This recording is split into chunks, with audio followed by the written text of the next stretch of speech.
بسم اللہ الرحمن الرحیم۔ جدا باطل کو حق سے کر دیا فاروق اعظم نے، جدا باطل کو حق سے کر دیا فاروق اعظم نے، علم اسلام کا اونچا کیا فاروق اعظم نے۔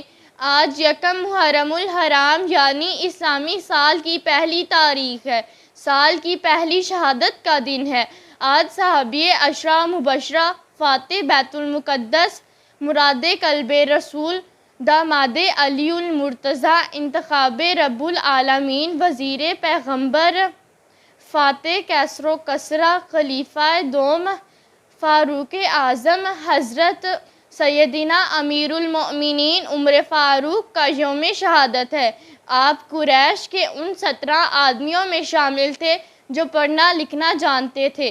آپ نے نبوت کے 6 سال اسلام قبول کیا۔ آپ کے قبول اسلام کی وجہ سے مسلمانوں نے خانہ کعبہ میں کھلم کھلا نماز ادا کرنا شروع کی۔ اذان کا طریقہ بھی آپ ہی کی رائے کے موافق قائم ہوا۔ آپ ہی وہ شخص ہیں جن کے بارے میں نبی کریم صلی اللہ علیہ وسلم نے فرمایا کہ اگر میرے بعد کوئی نبی ہوتا تو وہ عمر ہوتا۔ عمر وہ ہیں جن کو دیکھ کر شیطان اپنا راستہ بدل لیتا تھا۔ عمر وہ ہیں جن کا ایک خط دریائے نیل میں ڈالنے پر دریائے نیل بہنا شروع کر دیتا تھا۔ عمر وہ ہیں جنہوں نے پہلی دفعہ بیت المال قائم کیا، عدالتیں قائم کی اور قاضی مقرر کیے، امیر المؤمنین کا لقب اختیار کیا، پیمائش جاری کی، مردم شماری کروائی، نہریں کھدوائیں، دریا کی پیداوار پر محصول لگایا، جیل خانے قائم کیے، مکاتب قائم کیے، سزا کے لیے درے کا استعمال کیا۔ آپ ہی وہ پہلے شخص ہیں جنہوں نے راتوں کو گشت کر کے عوام کا حال دریافت کرنے کا طریقہ نکالا۔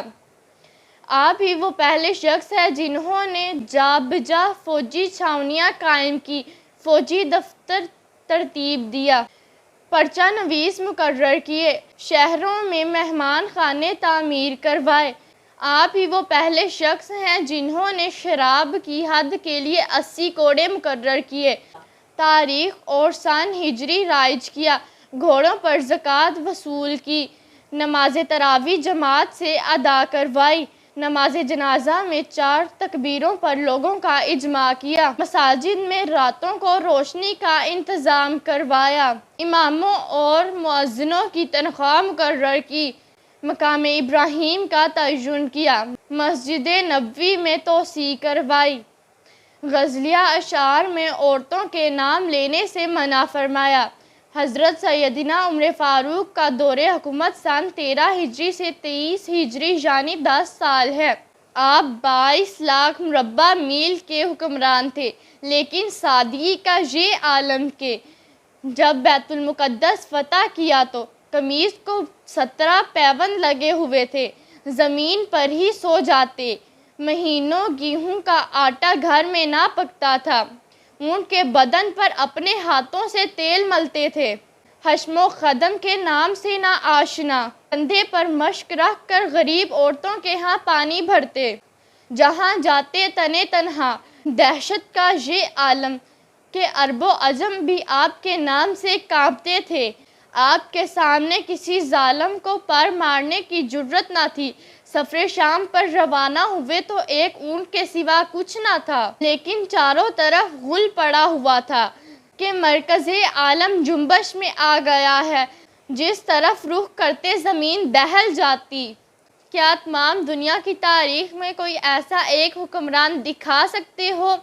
یہ لمحہ فکریہ ہے ہمارے حکمرانوں کے لیے۔ اگر وہ خواب غفلت سے جاگ جائیں تو، اگر انہیں اپنی تجوریاں بھرنے سے فرصت مل جائے تو، اگر وہ اپنی عیش و عشرت سے نکل کر دیکھیں تو کہ کس طرح کوئی غریب اپنا گھر چلاتا ہے، کبھی 100 گاڑیوں کے پروٹوکول اور 24 گھنٹوں اے سی میں رہنے والے یہ نااہل حکمران عوام میں نکل کر دیکھیں تو صحیح کہ کس طرح ظلم و ستم کی چکی میں پسا ہوا مظلوم سسک سسک کر اپنی زندگی کے دن پورے کر رہا ہے۔ کیا ہمارے ان حکمرانوں کا آخرت اور آخرت کے دن پر سے اعتبار اٹھ گیا ہے؟ کیا وہ بھول گئے ہیں کہ انہیں ایک دن مرنا بھی ہے؟ سوچیے گا ضرور کہ کفن کو کوئی جیب نہیں اور مرنے کے بعد 2 گز زمین ہی ہمارا اور آپ کا مقدر ہے۔